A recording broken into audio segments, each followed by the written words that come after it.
So hello brothers and sister. I want to talk about today yung experience ko living in Thailand, specifically sa Koh Phangan Island. And wow, what a memory by. Grabe ka powerful doon. What can I say? In short words, how do I describe it? Spiritual, powerful, grabe ka blessed na lugar.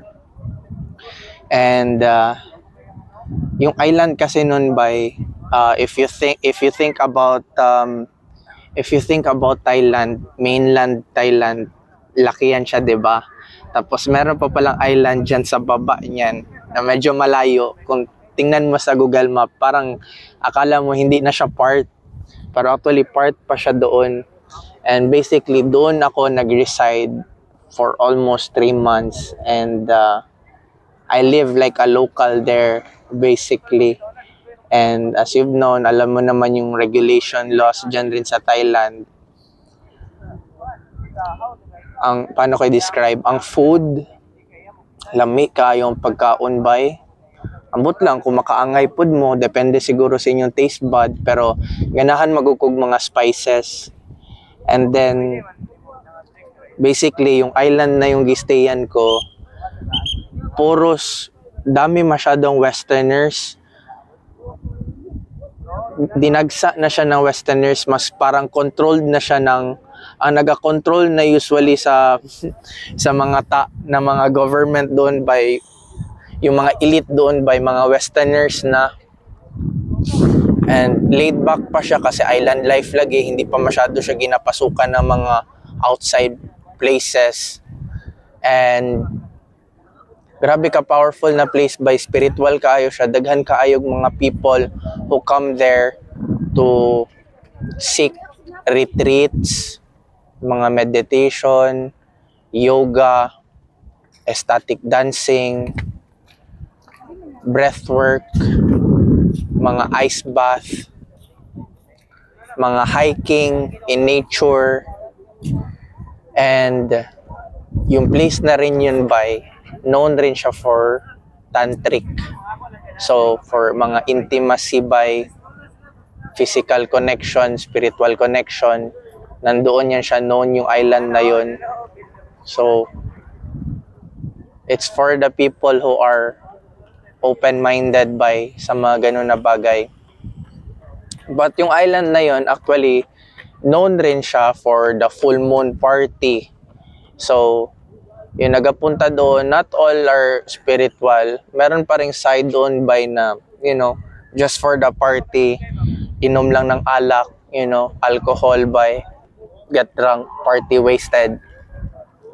But strong rin yung community doon na spiritual by, na into holistic healing by, to veganism, wala nagainom ng alcohol, to raise their consciousness.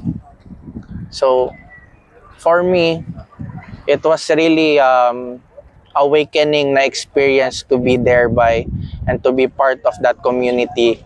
Because as you've known, ako si brother by, nagasik talaga ako ng enlightenment, ng awareness, ng spiritual growth.